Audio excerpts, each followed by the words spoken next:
Hello everyone, welcome back. Let us start a new session here. Welcome all of you in my channel Ganit Darshan. Today we study about a new concept which is very basic in maths like surds and indices.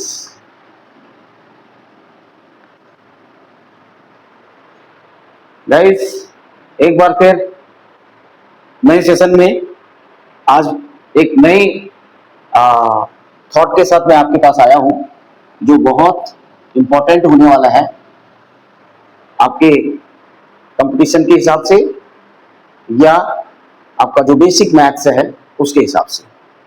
I think shirt और ये जो indices है दोस्तों वास्तव में ये कठिन लगता है और मुझे भी कठिन लगता था अपने टाइम में। तो आज मैं इसे आपको इस कॉन्सेप्ट को बताना चाहूंगा और मैं आपका भी ध्यान इस तरफ आकर्षित करना चाहूंगा कि जब आपने 9th क्लास करी थी तो आपने जरूर इसको पढ़ा होगा शर्ट को, और स्पेशली इसको आपने चैप्टर नंबर फर्स्ट में पढ़ा होगा, लेकिन अब धीरे धीरे इसे एनसीईआरटी बुक्स में लगभग खत्म कर दिया गया। परंतु ये बहुत एक नेसेसरी, या मैं कहूंगा कि मैथ्स की नेसेसिटी कहूंगा, या मैं बेसिक कॉन्सेप्ट जो हमारे मैथ्स के अंदर होते हैं उनकी नेसेसिटी के लिए ये बहुत इंपॉर्टेंट पॉइंट है, ये बहुत इंपॉर्टेंट टॉपिक है। तो इसलिए आज फ्रेंड बहुत ही इंपॉर्टेंट आपका सेशन होने वाला है और ये कंपटीशन के पॉइंट ऑफ व्यू से बहुत इंपॉर्टेंट है। साथ ही जो 9th क्लास में आपने पढ़ा था वो दोबारा से आपका रिव्यू होने वाला है, और न केवल रिव्यू होगा बल्कि उसमें बहुत सारी चीजें एडिशनल भी मैं इसमें बताने वाला हूं जिन पर आपने उस समय बिल्कुल ध्यान नहीं दिया। और उसके बाद जब आप आगे बढ़े 10th क्लास में गए और 11th क्लास में गए और 12th क्लास में गए तो आपने इनको बिल्कुल स्किप कर दिया। ये सब छोटी छोटी जो बेसिक चीजें थी उन पर आपने गौर नहीं किया और इसलिए आपको जो मैथ्स की कैलकुलेशन थी वो कठिन लगने लगी। और नई चीजें तो आपने सीख ली, लेकिन जो पुरानी चीजें थी यानी इससे रिलेटेड जो शर्ट से रिलेटेड कैलकुलेशन आते थे उन पर आप रुक जाते थे और आपकी कैलकुलेशन जो है वहीं पर स्टॉप हो जाती थी, आप फाइनली आंसर नहीं निकाल पाते थे। तो देखिए आज इस सेशन में बहुत इंपॉर्टेंट आपके लिए है। सबसे पहले मैं आपको इसमें इसको मैं डिफाइन करना चाहूंगा, शर्ट और इंडिसेस को। यानी एक्चुअली शर्ट क्या है और ये अपना इंडिसेस क्या है। इंडिसेस तो आप बहुत आसान है इसे समझना, इसे समझ लेते हैं। पहले इसको समझ लेते हैं दोस्तों। एक्चुअली क्या है इंडिसेस, अगर देखा जाए ये इंडेक्स का प्लूरल है। मैं अगर इसे कहूं प्लूरल ऑफ इंडेक्स तो आप कहोगे वो है इंडिसेस, उसे ही हम इंडिसेस कहते हैं। यानी इंडेक्स का जो प्लूरल होता है उसी को हम इंडिसेस बोलते हैं। अब नाउ व्हाट इज इंडेक्स, ये इंपॉर्टेंट है। इंडेक्स क्या होता है, एक प्रकार से नंबर होता है, ठीक है। एक प्रकार से इंडेक्स क्या है, नंबर होता है। आपने जब कभी भी आप अपनी नोटबुक में वर्क करते हैं तो उसमें जो फर्स्ट पेज होता है फ्रेंड, तो उसमें लिखा रहता है इंडेक्स। आपको इंडेक्स बनाना होता है। टीचर्स आपको बार बार प्रेशर करते हैं कि आप एक इंडेक्स बनाइए, यानी जिसको आप हिंदी में बोलते हैं विषय सूची भी बोलते हैं। आपको एक विषय सूची बनानी होती है वहां पर, यानी कि आपने जो वर्क किया है वो किस डेट पे किया है और कौन सा वर्क किया है, टॉपिक क्या था उसमें, और उसके जो सब टॉपिक थे वो क्या क्या थे, वो सब आपको लिखना होता है उसमें। तो वही आपका इंडेक्स नंबर होता है, यानी किस इंडेक्स नंबर पर आपने क्या काम किया है, यानी कितने बार वो रिपीट हुआ है, that will be your index. So index means a number, जैसे how in maths 2 to the power n, suppose this n will be a index number, means that 2 comes, मान लीजिए दो कितने बार आता है? दो बार आता है। सपोज अगर 2 टू दी पावर n है तो इसका मतलब 2 कितने बार आता है? n बार आ रहा है, n टाइम्स यहाँ पर आ रहा है, समझ गए? तो जैसे 2 टू दी पावर 2 दिया हुआ है तो इसका मतलब होता है 2 इंटू 2 होता है, तो मीन्स दैट ये दो बार मल्टीप्लाई होकर के आ रहा है, तो इसलिए इसका इंडेक्स क्या हो गया? 2 हो गया। मीन्स ये इस चीज को आपने दो बार किया है। जैसे आप अपने कॉपी में टॉपिक लिखते हैं, ठीक है, और उसके बाद उसका जो टॉपिक होता है उसका सब टॉपिक होता है, तो आपने इसको कितने बार किया है उसको आप यहाँ पर लिखते हैं, तो वो कितने बार रिपीट हुआ, क्योंकि उसमें बहुत सारे टॉपिक्स पॉइंट्स होते हैं। जैसे मैं आपको शर्ट पढ़ा रहा हूँ और ये इंडिसेस पढ़ा रहा हूँ, तो इसमें बहुत सारे पॉइंट्स आएंगे आपके पास, तो वो जो सारे पॉइंट्स हैं वो रिपीट हो रहे हैं, बिकॉज इस चैप्टर में बार बार ये रिपीट हो रहे हैं, यानी ये चैप्टर बार बार रिपीट हो रहा है, तो मीन्स दैट जितने बार रिपीट हो रहा है वही नंबर आपका इंडेक्स नंबर होता है, और इसी तरह से आपकी इंडेक्स बनती है। तो दोस्तों, जो आपका जो कॉपी होती है, नोटबुक होती है, उसमें जब आप विषय सूची बनाते हैं तो आपने देखा होगा वहां पर किस तरह से आप विषय सूची का काम करते हैं, तो वही आपका इंडेक्स नंबर होता है। मैथ्स के अंदर यदि आप किसी भी नंबर को या 3 टू दी पावर आपने 10 कह दिया है, तो means that 3 into 3 into 3 into up to 10 times, यानी अगर आप इसको 10 बार मल्टीप्लाई कर देते हैं तो इसका मतलब 3 टू दी पावर 10 लिखा जाता है। यानी हम समय को बचाने के लिए और अपनी बार बार लिखने की जो टेंडेंसी होती है उसको रोकने के लिए हमने एक न्यू नंबर इन्वेंट कर दिया, जिसको हम कहते हैं 3 टू दी पावर 10, यानी 3 टू दी पावर n, यानी जितने बार आया है, जितने बार वो टॉपिक आपका रिपीट हो रहा है, उसी को आप क्या कहते हैं? इंडेक्स नंबर कहते हैं। और ये अगर प्लूरल में होता है तो हम इसे बोलते हैं इंडिसेस। तो ये तो आपका हो गया इंडिसेस। यदि आपको ये क्लियर हो गया है तो मैं इससे आगे की तरफ को बढ़ूंगा। तो फ्रेंड, ये बहुत ही अमेजिंग आपके लिए एक टॉपिक लेके आया हूं, जो कि आपको एग्जामिनेशन मतलब कंपटीशन के पॉइंट ऑफ व्यू से बहुत ज्यादा इंपॉर्टेंट होता है, और वहां पर हमारी बहुत सारी गलतियां होती हैं और बहुत सारे हम मिस्टेक्स करते हैं, तो उनको शॉर्टकट तरीके से हम कैसे सॉल्व करेंगे ये भी आपको आज बताने वाला हूं मैं आपको। तो दोस्तों, जैसे सबसे पहले अगर आप इंडिसेस समझ रहे हैं तो मैं शर्ट को आपको इसको समझाना चाहूंगा, जिसको हम हिंदी में करणी कहते हैं, करणी का, और इसे सिंबलाइज किया जाता है इस साइन से, ठीक है? इस तरीके से एक साइन बनाया जाता है, इस तरीके से इसको सिंबलाइज किया जाता है, इसको हम शर्ट कहते हैं। तो एक्चुअली ये क्या है? देखिए, शर्ट किसको कहते हैं, कौन सा नंबर शर्ट कहलाएगा, शर्ट नंबर होगा क्या? जैसे इंडिसेस नंबर के बारे में मैंने आपको बताया, ऐसे शर्ट नंबर कौन से होते हैं या करनी की जो संख्या है वो कौन सी है, ये मैं आपको बताना चाहूंगा। देखिए, एक्चुअली क्या है, जो शर्ट है दोस्तों, वो क्या है? Surd is a root. Surd is a root that gives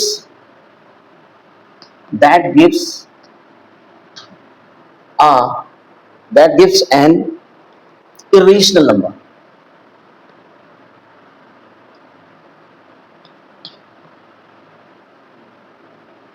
That gives a irrational number.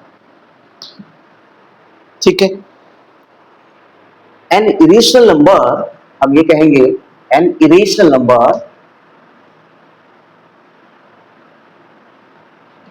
ठीक है? An irrational number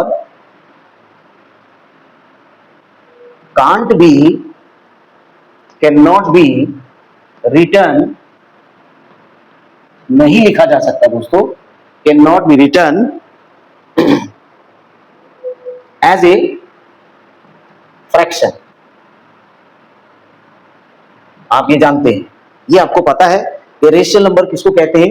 N irrational number can't be written as a fraction, fraction में वो नहीं लिखा जा सकता है। और जो हमारा शर्ट है वो क्या है? Is a root that gives an irrational number. Okay, and a decimal form, इसके आगे मैं और आपको बताऊंगा, एंड अ डेसिमल फॉर्म।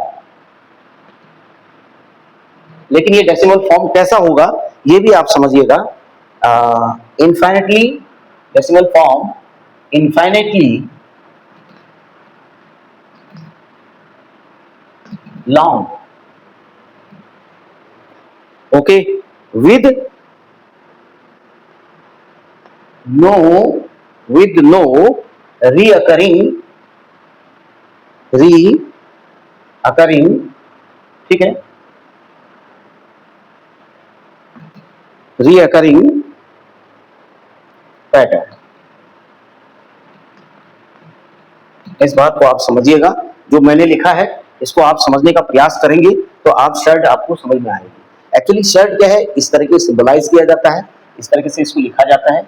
और शर्ट की जो डेफिनेशन है, जो करने की डेफिनेशन है वो ये है कि शर्ट एक प्रकार से क्या है, रूट है, और ये क्या देता है हमको, इरेशनल नंबर देता है, पहली बात।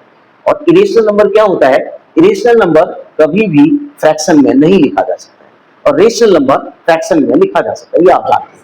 और कोई भी और a decimal form infinitely long with number recurring pattern, no recurring pattern, मतलब वो रियकरिंग पैटर्न में नहीं होता है।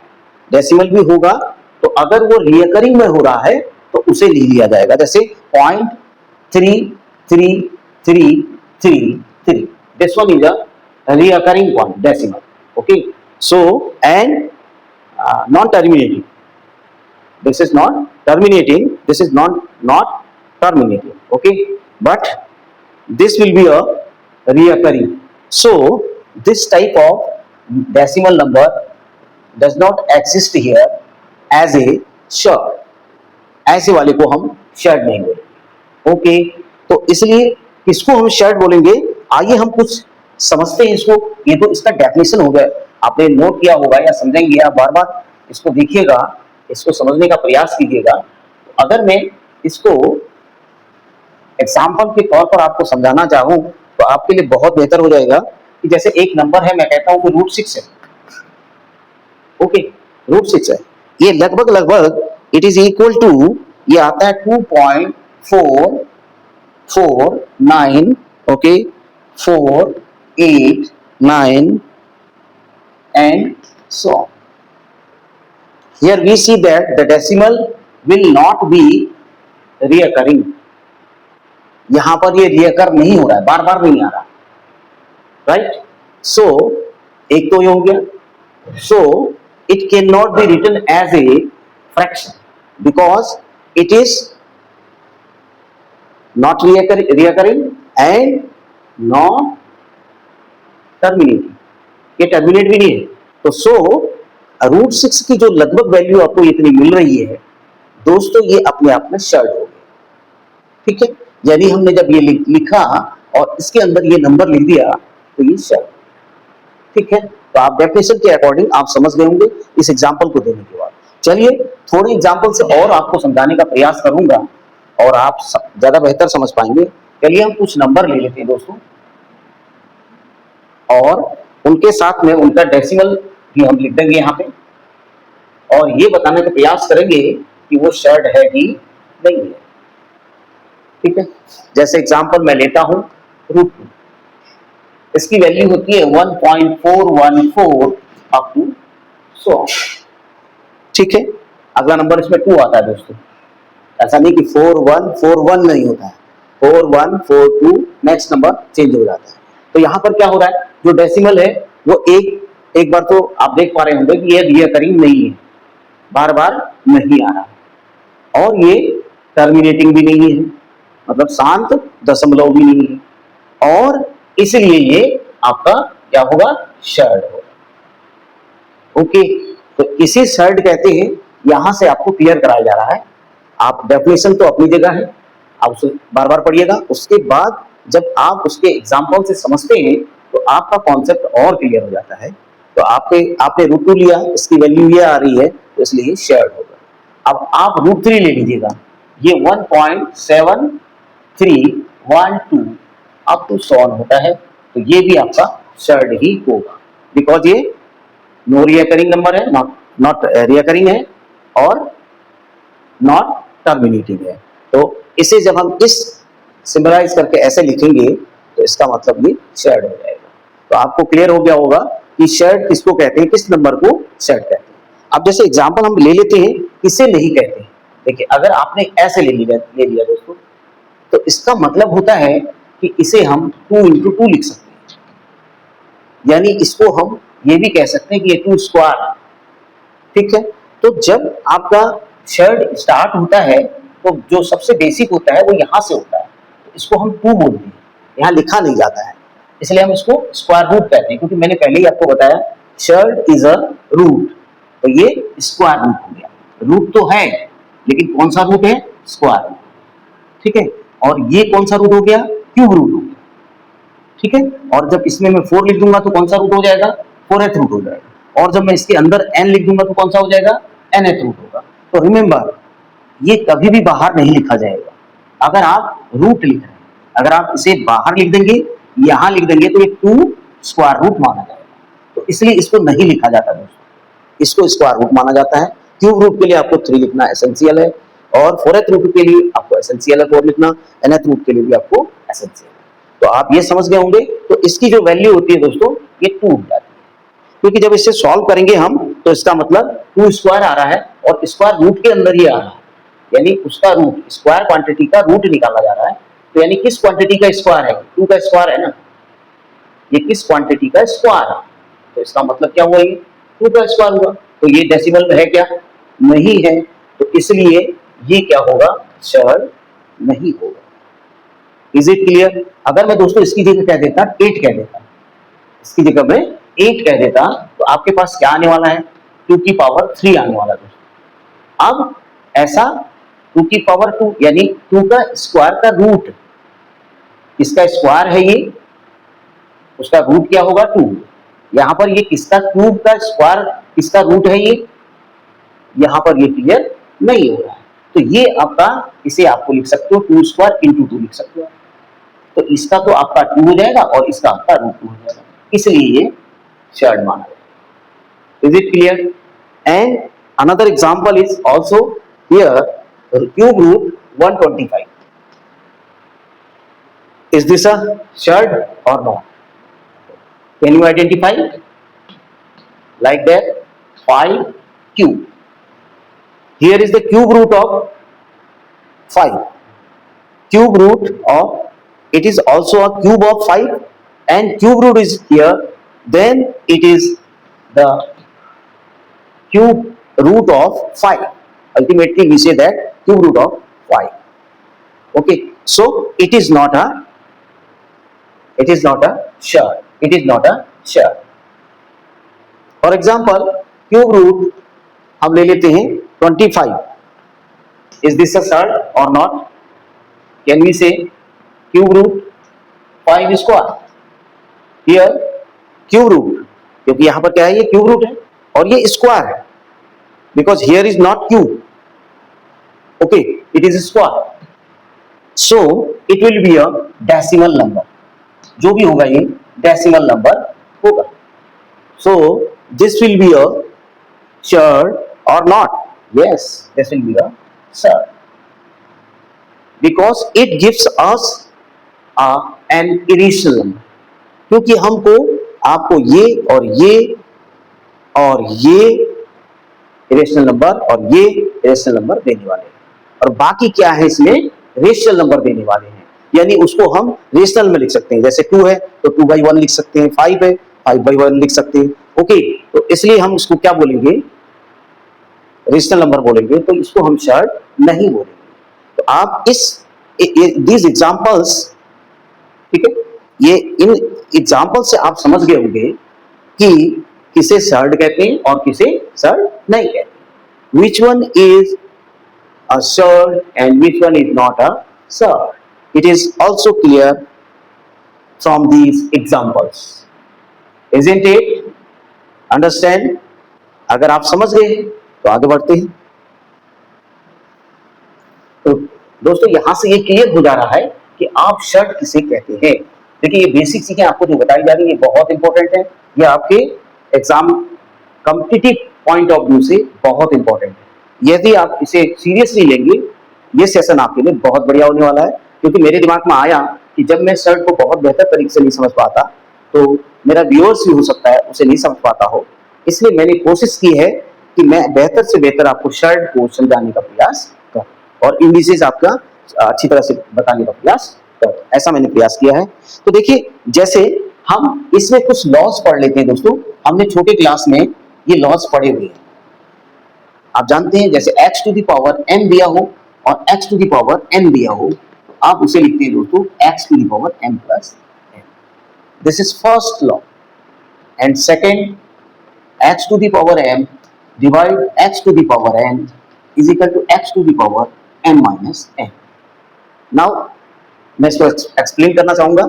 जब बेस इक्वल होता है दोस्तों, तो पावर अगर आपकी अलग अलग होती है, तो पावर अगर वो आपके जो इंडिसेस हैं अगर वो मल्टीप्लाई हो रहे हैं तो उन्हें आप ऐड कर देते हैं।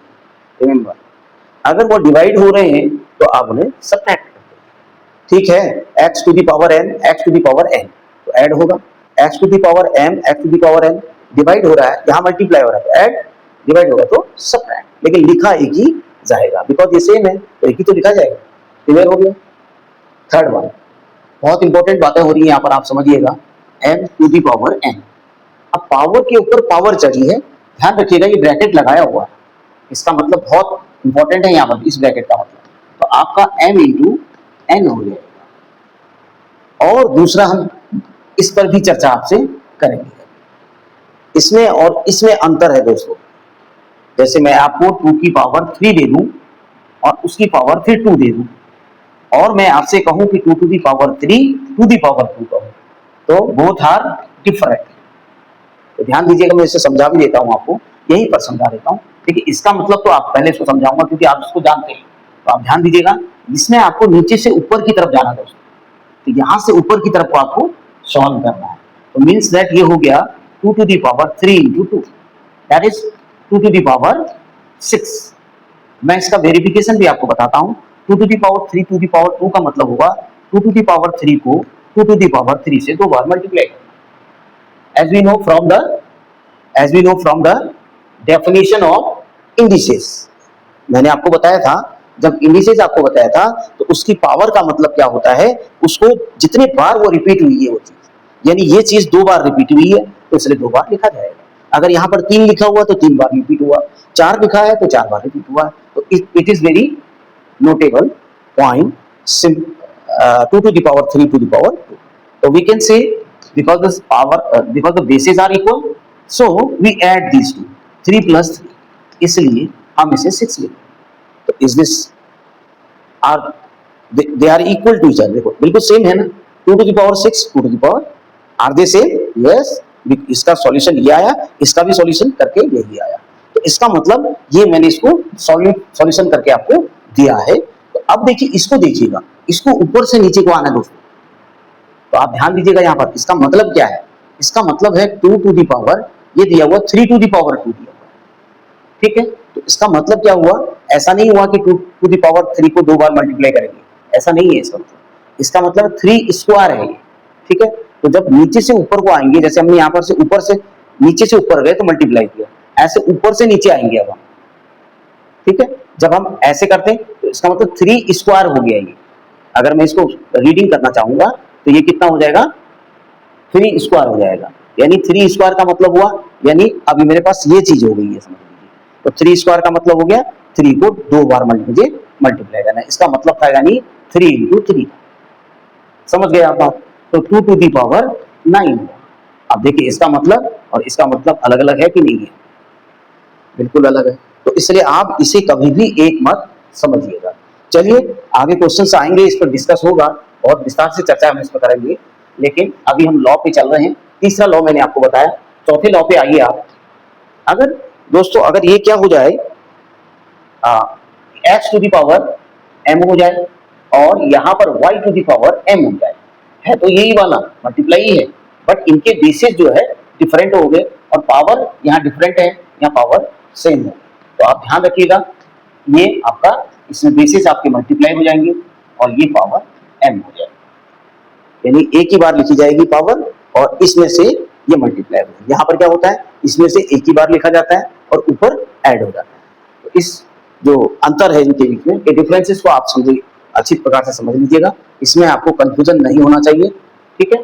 इस तरह से आप करिए। उसके बाद देखिए अगर मान लीजिए आपके पास ये आ जाता है इस तरीके से कि अभी जो बताया उसी को मैं बता देता हूँ, x to the power a to the power b, अगर इस तरह से दिया है दोस्तों, it is not equal to x to the power a to the power b। अभी मैंने आपको प्रूफ दे दिया है। जैसे मैंने 2 टू द पावर 3 ब्रैकेट 2 किया था, तो उसका आंसर आएगा 2 टू द पावर 6। और जब मैंने किया था 2 to the power 3 to the power 2 किया था, तो आंसर आएगा 2 टू द पावर 9। क्या वो इक्वल थे? नहीं थे। So remember always they are not equal to each other. Next one, बहुत इंपॉर्टेंट बात हो रही है, इन चीजों को आप समझ लेंगे। उसके बाद यदि आपको कभी ये वाला इधर दे दिया जाता है x y to the power, suppose मान लीजिए यहाँ पर ए कर दिया जाता है, तो आप कर सकते हो X to the power A into Y to the power A. इसको आप अंदर लाना चाहते हो, जैसे आप इसको बाहर ले गए हो ऐसे आप अंदर लाने की आपकी आवश्यकता महसूस हो रही है। नेसेसिटी के हिसाब से होगा, जैसे जहां पर आपको आवश्यकता पड़ रही है उसके अनुसार आप उसको इस्तेमाल करें। तो आई थिंक समझ गए होंगे आप इस चीज को। नेक्स्ट वन मैं आपको बताऊंगा, ठीक है। नेक्स्ट वन इसी तरीके से आगे मैं चलता हूं दोस्तों। अगर ये इस तरीके से हो जाए x to the power x upon y to the power a हो जाता है सपोज, तो इसे हम ऐसे ही लिख सकते हैं। बहुत बेसिक चीजें हैं, लेकिन हम इन्हीं में गलतियां करते हैं। तो आप ध्यान दीजिएगा, जब पावर एक फ्रैक्शन के ऊपर चढ़ी हुई है तो वो पावर दोनों की होगी, एक की नहीं होगी। हम ऐसा कर देते हैं, जब 2/3 की पावर 2 दिया रहता है तो हम क्या करते हैं 2 की पावर 2 कर देते हैं, यहाँ 3 कर देते हैं, ये 4 हो जाता है, ये 3 होता है, तो ये गलत हो जाता है। ठीक है, तो इसलिए इस प्रकार की गलती नहीं करेंगे। यानी कि जब ये स्क्वायर है तो इसका मतलब ये दोनों का होगा, तो इसका मतलब 2 स्क्वायर आएगा, 3 स्क्वायर आएगा, ये 4 हो जाएगा, ये 9 आ जाएगा। बहुत बेसिक है लेकिन इंपॉर्टेंट है, ठीक है। गलती हम कर जाते हैं, इसलिए आपको बताया जा रहा है। इसी तरीके से अब हम दूसरे अगले वाले पॉइंट पे आते हैं। मैं इसको मिटा देता हूं, अगले वाले पॉइंट पे आता हूं। अगर आपको इसमें सबसे ज्यादा गलती होने के चांस होते हैं दोस्तों, जैसे minus x to the power y है आपके पास। अब इसका आंसर क्या आने वाला है? इसके दो आंसर आने वाले हैं दोस्तों। एक तो कॉन्सेप्ट इवन पे आने वाला है और एक ऑड पे। यानी कहने का मतलब ये है, यदि आप y इवन लेते हैं और y ऑड लेते हैं, ये डिपेंड करेगा आप पे कि y अगर इवन लेते हैं, 2 लेते हैं, 4 लेते हैं, 6 लेते हैं, आपको सो ऑन लेते हैं, और ऑड लेते हैं 1, 3, 5 कोई भी लेते हैं इसमें। तो इस केस में आप देखेंगे कि जब आप माइनस ए की पावर 2 आए, तो यानी जब आपके पास ये पावर 2 आए, जैसे मैं -1 की पावर यहाँ पर मैं 2 कर देता हूँ, तो हमेशा ये पॉजिटिव आने वाला दोस्तों। और जैसे मैं -1 टू दी पावर 6 करता हूँ तो भी पॉजिटिव आने वाला है, आंसर इसका पॉजिटिव आएगा। क्लियर? और जब -1 टू दी पावर मैं 5 लेने वाला हूँ या 3 लेने वाला हूँ या 1 लेने वाला हूँ, तो दोस्तों माइनस आने वाला है। और -1 टू दी पावर 3 लेने वाला हूँ तो भी माइनस आने वाला है, -1 टू दी पावर 5 लेने वाला हूँ तो भी माइनस आने वाला है। तो आप हमेशा याद रखिए ये नेगेटिव आएगा। तो ये कॉन्सेप्ट आपके दिमाग में हर समय होना चाहिए, इसमें आप मिस्टेक बिल्कुल भी नहीं करेंगे। जब -x to the power y होगा, y को यदि इवन लेंगे तो आपका पॉजिटिव आने वाला है। मैं यहाँ पर लिख देता हूँ, यहाँ पर लिख देता हूँ दोस्तों, इसका आंसर पॉजिटिव आने वाला है, इसका आंसर नेगेटिव आने वाला है। ये बहुत इंपॉर्टेंट कॉन्सेप्ट है, इससे हम बहुत जल्दी गलती कर देते हैं और तुरंत हमारा क्वेश्चन गलत हो जाता है। और ये बहुत बड़ी लेकिन माइनर मिस्टेक है। क्वेश्चन हम इतना बड़ा कर दिए लेकिन माइनस में गलती कर दिए, तो उस वहीं पर आंसर चेंज हो जाता है या वो गलत आंसर हो जाता है। तो आप इसे बहुत बेहतर ढंग से समझने का प्रयास करेंगे। जो मैं बता रहा हूं उसको बार बार देखिए, बार बार इस वीडियो को देखिए, आपको बहुत लाभ होने वाला है।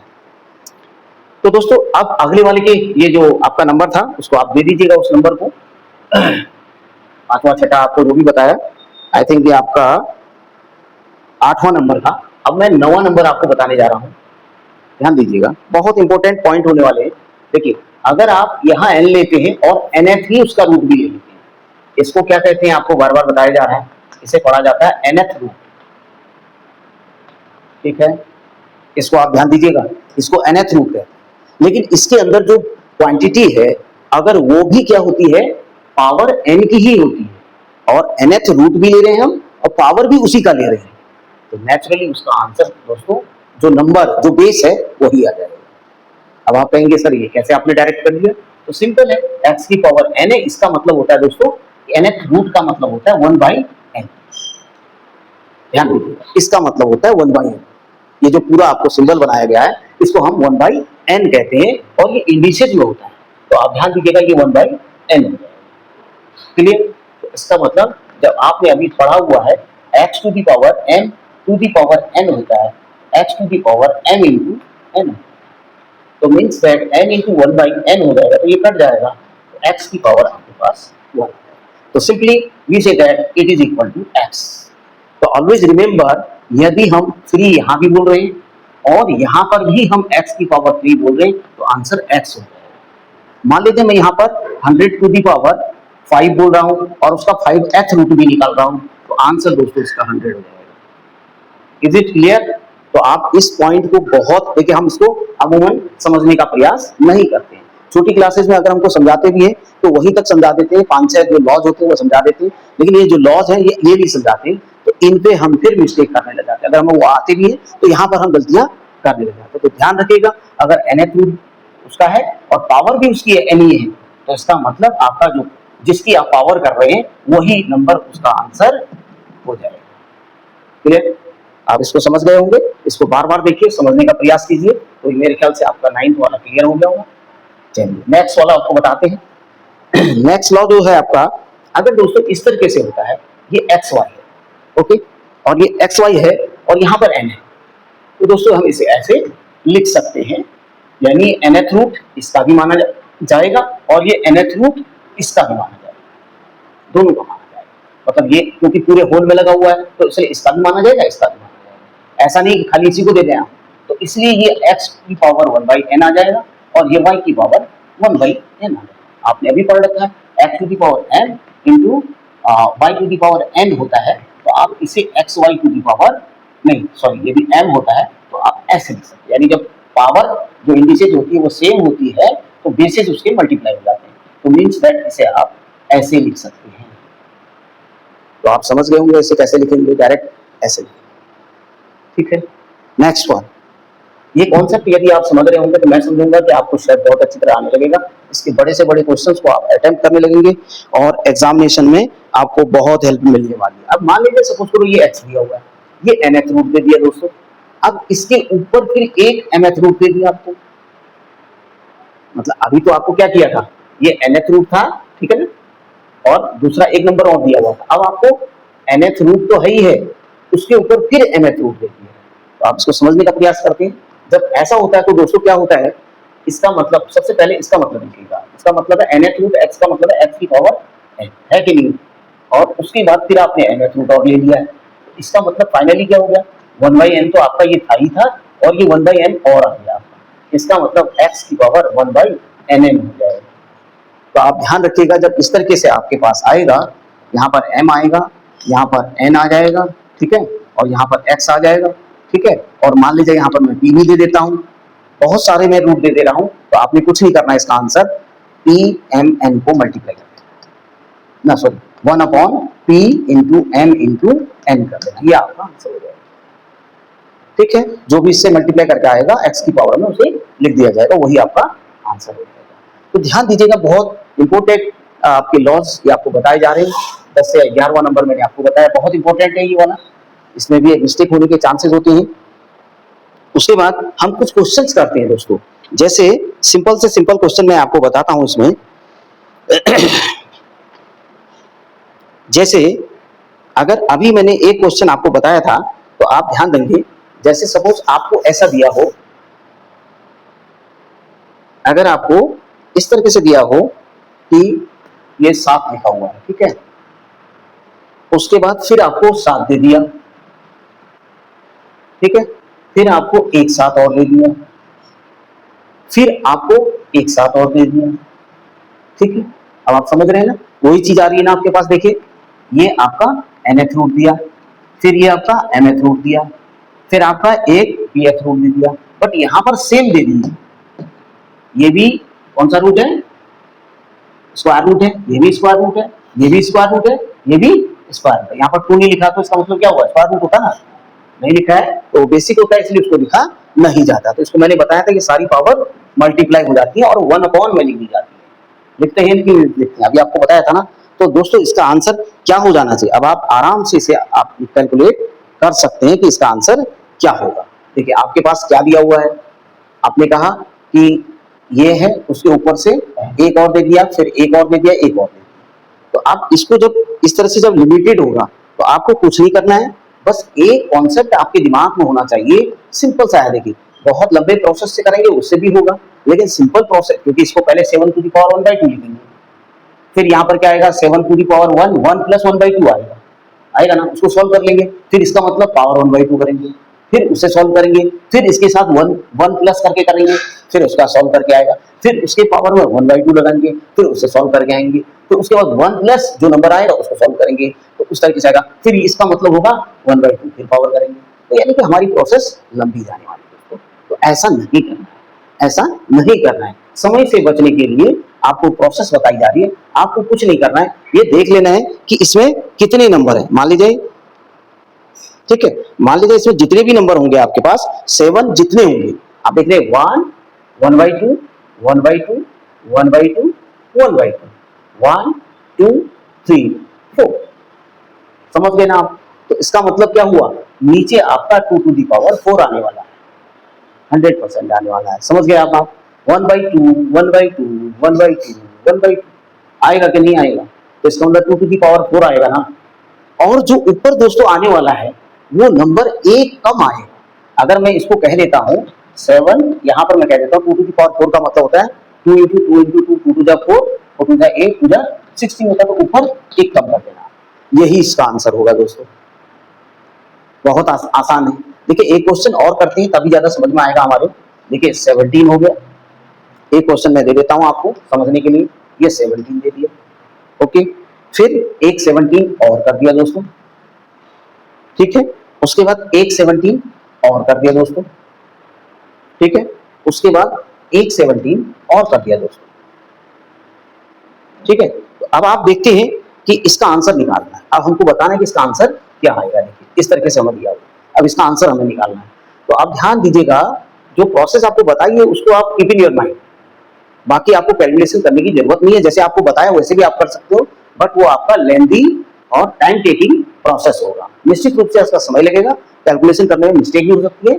और इस वाले प्रोसेस को यदि आप ट्रिक के आधार पर समझ जाएंगे, जिसको मैं बार बार एक आपसे कहता हूं कि अंडरस्टैंडिंग आप बना लेंगे, या हाउ टू थिंक भी मैं आपको बताता हूं, अप्रोचेबल मैथ्स की बात करता हूं, तो उस वक्त आपको ये सोच लेना है कि मेरी अंडरस्टैंडिंग अबाउट क्वेश्चन की क्या होने वाली है। सिंपल है कि आपने 17 लिख देना है, ये तो रहना ही है आपका, और पावर में आपका क्या आ जाना है, आपको बता दिया है, अभी पावर में आपका आना है 2 टू दी पावर 5 आना है। क्यों आने वाला है बताइए, 1 2 3 4 5, 1/2 1/2 1/2 1/2 1/2 5 बार है कि नहीं, इसका मतलब 2 टू दी पावर 5 लिखा जाएगा। इसका मतलब इसका फाइनल आंसर जो हो जाएगा दोस्तों, यहाँ तो हो जाएगा 32, क्योंकि ये 2 टू द पावर 5 का तो 32 होता है, 2 इंटू 2 इंटू 2 इंटू 2 करके 32 आ जाएगा, और ऊपर एक नंबर आपका कम हो जाएगा, बस यही आपने सोच लेना है दोस्तों, ये आपका आंसर हो जाएगा 17 टू द पावर 31 32। अब जैसे कभी कभी कभी नेक्स्ट के लिए आपको ऐसे ही दे सकता है दोस्तों, वो यहाँ पर 32 कर देगा, 32h रूट दे देगा, और यहाँ पर दे देगा 17 टू द पावर 31। तो आपको कंफ्यूज नहीं होना है, अगर इंडिसेस में लिखा हुआ तो ऐसे लिखना है, और जब वो शर्ट में लिखना होगा तो ऐसे लिखना है। तो मीन्स दैट हम शर्ट को इंडिसेस में भी कन्वर्ट कर सकते हैं और इंडिसेस को शर्ट में भी कन्वर्ट करते हैं। आपको बता रखा है, जैसे √7 दिया है तो ये क्या हो गया, शर्ट हो गई, और जब इसको इंडिसेस में लिखना होगा तो 7 टू दी पावर 1/2। ये तो आप बताया, आपको अभी तक समझा है, तो आप क्या इस क्वेश्चन को अगर आप समझ रहे होंगे तो मेरे हिसाब से आपके लिए बहुत अच्छा एक अच्छा क्वेश्चन आपके लिए मैं लेके आया हूं, और यदि आप इसे समझ रहे हैं तो यानी कि आपका कॉन्सेप्ट क्लियर होते चले जाएगा। चलिए नेक्स्ट हम बनाने का प्रयास करेंगे, एक क्वेश्चन और लेते हैं आपके लिए। जैसे दोस्तों अगर ये ऐसे हो जाता, इसकी जगह जो क्वेश्चन मैंने अभी आपको दिया, इसी क्वेश्चन को मैं कन्वर्ट कर देता हूं, यहां तो 17 लिखूंगा, ओके, फिर मैं 17 लिखूंगा, ओके, फिर मैं 17 लिखूंगा, ओके, फिर मैं 17 लिखूंगा, कितने बार लिखना मैंने, 5 बार लिखना, अभी जो किया था उसी को कर रहा हूँ। देखिए ये 17 हो गया, देखते हैं आप 1 2 3 4 5 टाइम हो गया, लेकिन अभी 5 टाइम लिखा ना, अप टू सो ऑन, मतलब ये इनफाइनाइट की तरफ को जा रहा है, यानी ये लिखते चले जा रहा है ऐसे। अब हमें बताना है कि इसका आंसर कितना आने वाला है, तो क्या अब इसे कर पाएंगे, अगर ये इनफाइनाइट की तरफ को चला जाएगा तो इसका आंसर क्या आएगा। तो दोस्तों जब ये इनफाइनाइट की तरफ को जाएगा तो आपको शॉर्ट ट्रिक है ये, आपको कुछ भी नहीं करना है, इसका आंसर केवल और केवल 17 आएगा, क्योंकि आप देख रहे हैं कि कि ये आगे की ओर बढ़ता चला जा रहा है, आगे की ओर बढ़ता चला जा रहा है फाइनली, ठीक है, इनफाइनाइट है। तो इसका मतलब है जब हम इसे सॉल्व करेंगे तो आपको केवल और केवल इतना आंसर ये देगा, सॉल्व करेंगे इसको। क्योंकि अगर हम देखें इसको गायब करता हूं तो क्या आंसर आने वाला है, यही आने वाला है। इसको गायब, इन दोनों को गायब करूंगा तब भी वही आएगा, देखिए तब भी वही प्रॉब्लम बन जाएगी, क्योंकि ये भी तो इनफाइनाइट को जा रहा है। अगर मैं इसको भी गायब कर देता हूं तो भी वही आने वाला है, फिर भी वही क्वेश्चन आपके सामने आ जाएगा। इसको भी गायब कर दूंगा, ये भी मैंने हाथ लगा दिया, देख लीजिए उसके आगे भी तो इनफाइनाइट है, फिर भी तो वही चीज आ रही है। तो इसका मतलब ये तो बढ़ते चले जा रहा है, इसलिए फाइनली इसका आंसर 70। सिमिलरली अगर आपके पास ये 11 दिया हो और ये इस तरीके से 11 दिया हो और इस तरीके से फिर ये आगे फिर 11 दिया हो प्लस 11 दिया हो और इस तरीके से दोस्तों आ जाता है और ये इनफाइनाइट टाइम्स आएगा, तो इसका आंसर भी 11 हो जाएगा। तो क्या समझ पाए आप इसको? इस कॉन्सेप्ट को यदि आप समझ गए हैं तो थोड़ा सा हम इसमें टेस्ट को बदल देते हैं दोस्तों। अगर आपका हम टेस्ट बदल देंगे तो कैसे टेस्ट बदलेगा आपका, ध्यान दीजिएगा, बहुत इंपॉर्टेंट बात हो रही है। इसको यदि आप ध्यान दे दिया आपने तो आपकी कंपटीशन में इस तरह के बहुत सारे सवाल आते हैं, बहुत सारी प्रॉब्लम्स आती है, उनको आप बहुत इजीली सॉल्व कर लेने वाले हो। आपका समय बचाने वाला हूं और आप इस बात को समझ जाएंगे कि कैसे सॉल्व किया। देखिए अगर मान लीजिए दोस्तों आपके पास एक क्वेश्चन आता है 154, ओके, और प्लस प्लस आता है, देखिए अब यहाँ पर प्लस आ गया है और ये 3 आता है और यहाँ 154 आता है, ध्यान दीजिएगा। फिर उसके बाद फिर 3 प्लस करके आ रहा है और फिर 154 आ रहा है, अप टू सो ऑन, ये इनफाइनाइट तक जा रहा है दोस्तों। कहां तक जा रहा है? इनफाइनाइट तक जा रहा है। अब हमें इसकी वैल्यू निकालनी है, तो बहुत ही मतलब ये कठिन टाइप का क्वेश्चन है। अब इसे करने का ट्रिक क्या है, तो आप ध्यान से समझिएगा। हमें क्या करना है, इससे और इससे मतलब, क्योंकि इसमें दो ही चीज तो दिख रही है, एक तो ये दिख रहा है, एक ये दिख रहा है, दो ही चीज हमें दिखाई दे रही है और तीसरी चीज दिखाई नहीं दे रही है। तो मतलब दिस इज अंडरस्टैंडिंग, ठीक है, इसको आप समझ लीजिएगा कि अंडरस्टैंडिंग हमने क्या बनानी, क्वेश्चन के अबाउट हमारी अंडरस्टैंडिंग क्या होगी, ये इंपॉर्टेंट है यहाँ पर। तो देखिए दोस्तों, जब हम 154 को ऐसे दो पार्ट में डिवाइड कर दें जिनका डिफरेंस कितना हो जाए, 3 हो जाए, तो ऐसा कौन से दो नंबर हैं अगर आप करेंगे तो ये आपके पास 14 इंटू 11 आने वाला है। 11 4 जा 44, 11 1 जा 11 और 5 4 ऐड कर दिया तो 50 हो गया, तो 154 हो गया। और इसमें से यदि हम 3 सब्ट्रैक्ट कर देते तो 3 आ जाए, तो हमारे पास कोई बात यहां से निकल के आ रही है। तो इसी कॉन्सेप्ट को आपको हमेशा याद रखना है अगर इस तरीके के पैटर्न के क्वेश्चन आपको दे रहे हैं। तो दोस्तों उस समय क्या करना है आपको, आंसर क्या आएगा इसका, तो यहां पर जो आंसर आ जाएगा आपके पास, जो बड़ा वाला नंबर होगा वही आपका इसका आंसर है, जो बड़ा नंबर होगा वही आपका आंसर है। देखिए कितनी जल्दी आपका सॉल्यूशन बताया जा रहा है, बस केवल आपको उसकी ट्रिक और कॉन्सेप्ट को समझना है। यानी अगर आप इसको 154 कर रहे हैं, फिर देखिए ये और ये सारा सेम है, आगे की ओर सेम होने वाला है। लेट इसको अगर x मान लेते हैं, 154 प्लस x करके करते हैं, तो इसकी वैल्यू कितनी आएगी, अगर हम y करके मानते हैं तो दो आपके पास इसमें वो वेरिएबल मिल जाएंगे। अब उसे सॉल्व करेंगे तो जब एक ही इक्वेशन होती है, दो वेरिएबल होते हैं, तो फिर वहां पर हमारा एजम्पशन चलता है, तो वहां पर एजम्पशन के हिसाब से हम इसे सॉल्व करेंगे। लेकिन हम उतने लंबे स्टेप में नहीं जाते, शॉर्टकट स्टिक बनाने जो एक इसकी ट्रिक बनाई है वो ये है कि इसको हम दो पार्ट में फैक्टराइज कर देंगे और उनका डिफरेंस 3 आना चाहिए। फैक्टराइज तो बहुत टर्म में हो जाएगा, बट ऐसे दो नंबर चूज करने पड़ेंगे जिनका डिफरेंस ये नंबर होना चाहिए। अगर आप इसको समझ गए तो आपको समझ में आ गया होगा, ये बड़ा नंबर आपका आंसर हो जाएगा। और दोस्तों अगर सपोज करो ये क्या होता, अगर ये माइनस प्लस का होता, मान लीजिए ये प्लस अगर 114 और 11 हो गया, इसको सब्ट्रैक्ट करके इतना। जैसे एक क्वेश्चन और लेते हैं दोस्तों, जैसे ये दिया हुआ है, अगर ये क्वेश्चन दिया है 750, ओके, और दिया हुआ है -5√750, फिर -5√750, और कहां तक जा रहा है ये, इनफाइनाइट तक जा रहा है। अब इसकी वैल्यू हमें कैलकुलेट करनी, तो दोस्तों इसके दो पार्ट करेंगे, वही वाला रूल करेंगे, लेकिन डिफरेंस कितना आना चाहिए, 5 आना चाहिए। वही वाला कॉन्सेप्ट जो वहां किया वही यहां भी करना। There is no difference between this question and this question, but only difference between plus and minus here, remember. तो ये क्या है, जब प्लस वाला होता है तो बड़ा वाला नंबर लिया जाता है, और जब माइनस वाला होगा तो आपको छोटा वाला नंबर लेना, बस यहाँ पर आपकी कहानी खत्म हो जाती है। अब आप करिएगा इसको, ये 30 और 25 को आप मल्टीप्लाई करते हैं तो 750 आ जाएगा। 25 3 जा 75 होता है, एक 0 हो जाएगा, 750 हो जाएगा। इसमें से इसको सब्ट्रैक्ट कीजिए, आपके पास -5 आ रहा है ना। तो जब ये -5 आ रहा है तो इसका मतलब क्या हो गया, ये आपका आंसर हो गया इसका। इसे आंसर हम बोलेंगे।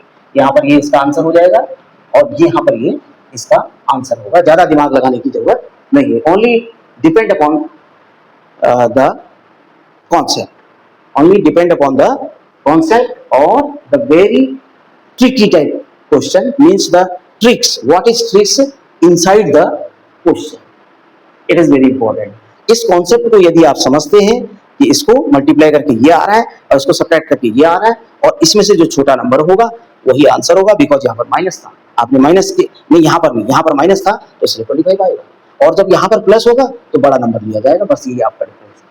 तो आप समझ गए होंगे।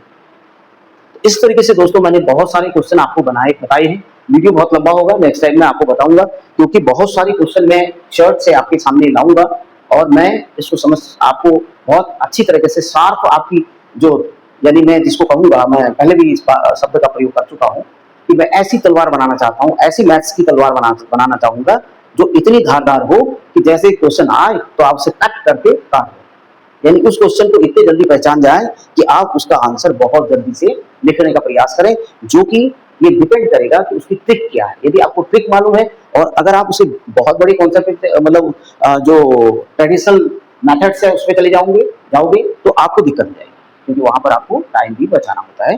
तो आप इस तरीके के प्रश्नों में आपको ट्रेडिशनल तरीके नहीं लगाने होते हैं, ट्रिक को पहचानना होता है। यदि आपने ट्रिक पहचान ली है तो आपके लिए आसान। तो दोस्तों आज के लिए इतना ही। बहुत अच्छा आपका सेशन है ये, और मेरा कॉन्सेप्ट यही है कि आपको मैं इस कमजोरी को, यानी जो शर्ट और इंडिसेस नाम से जो कमजोरी आपके अंदर भरी हुई है, उस कमजोरी को बाहर निकालना चाह रहा हूं, और जिससे कि आपकी मैथ्स में, यानी गणित जो आपकी मैथ्स है उसके अंदर एक अच्छा से अच्छा फ्लावर खिल के आए, और वो फ्लावर ऐसा खिले, ऐसा मुस्कुराए कि लोग भी उसको देख करके खुश होने लगे। ऐसा मैं आपको कॉन्सेप्ट लेके आया। तो इसलिए आप इस वीडियो को बार बार देखिए, एक बार समझ में नहीं आया दोबारा देखिए, दोबारा समझ में नहीं आ रहा दोबारा देखिए। जितने बार आप वीडियो को देखेंगे दोस्तों उतना समझ में आएगा। अगर आप कहेंगे कि मैं तो 5 मिनट देख करके आपको वीडियो समझ में आने वाला है कि आखिर कहाँ क्या जा रहा है, नहीं, नेवर, ऐसा बिल्कुल नहीं होने वाला है। तो आप ध्यान रखिए, इसको बार बार स्टडी कीजिए, ध्यान दीजिए। और भी क्वेश्चन बहुत सारे, अभी बहुत ज्यादा इसमें एक सिलेबस है, मैं कहूँगा उसे मैं आपके सामने लाऊंगा। बहुत सारी जो कमजोरियां हैं उनको आपके सामने रखूंगा, और बहुत सारे ऐसे कॉन्सेप्ट आपके सामने रखूंगा जो शायद आपको पता नहीं होंगे, जो शायद आपको जानकारी नहीं होगी, और अगर है भी तो आप उसमें गहराई से नहीं गए होंगे। ऐसे कॉन्सेप्ट को लेकर आपके सामने आने वाला हूँ। नेक्स्ट वीडियो जब भी इसका होगा आपके लिए कौतूहल भरा होगा, रहस्यमय होगा, उसको आप जरूर देखिएगा और इसका स्टडी पहले कीजिएगा कि सबसे पहले शर्ट किसे कहते हैं और इंडिसेस किसे कहते हैं। इस पर आप अपने आप को फोकस कीजिए, और जो क्वेश्चन आपको बताए उन पर अपने आप को फोकस कीजिए। तो दोस्तों आज इतना ही, आपसे विदा लेना चाहूंगा। और ध्यान रखिए, जो भी बातें रोज आपसे कही जाती हैं और हर वीडियो में आपसे मैं रिक्वेस्ट करता हूं कि आप लाइक जरूर करें, शेयर अवश्य करना है, क्योंकि दूसरे दोस्तों को भी अगर ये वीडियो जाएगा तो वो भी उससे लाभान्वित होंगे, उनको भी प्रॉफिट मिल पाएगा, वो भी कई कॉन्सेप्ट सीख पाएंगे और आपके साथ वार्तालाप होगा, और उस वार्तालाप से नए क्वेश्चन निकलेंगे और निश्चित तौर पर आप एक नए स्ट्रीम की तरफ हो जाएंगे, एक नई रिसर्च की तरफ हो जाएंगे। तो आप इस बात का ध्यान रखिएगा, आप जितना ज्यादा नॉलेज लेते रहेंगे उतना ही आपके दरवाजे खुलते रहेंगे। वो दरवाजे जब खुलते हैं तो निश्चित आप गहराई की ओर जा रहे होते हैं, और जब गहराई पे जाते हैं तो आप रिसर्च की तरफ हो जा रहे होते हैं। तो निश्चित रूप से आप फिर एक नए टॉपिक को अपने आप ही इन्वेंट कर सकते हैं। ये मेरी इच्छा है। तो थैंक यू फॉर वॉचिंग।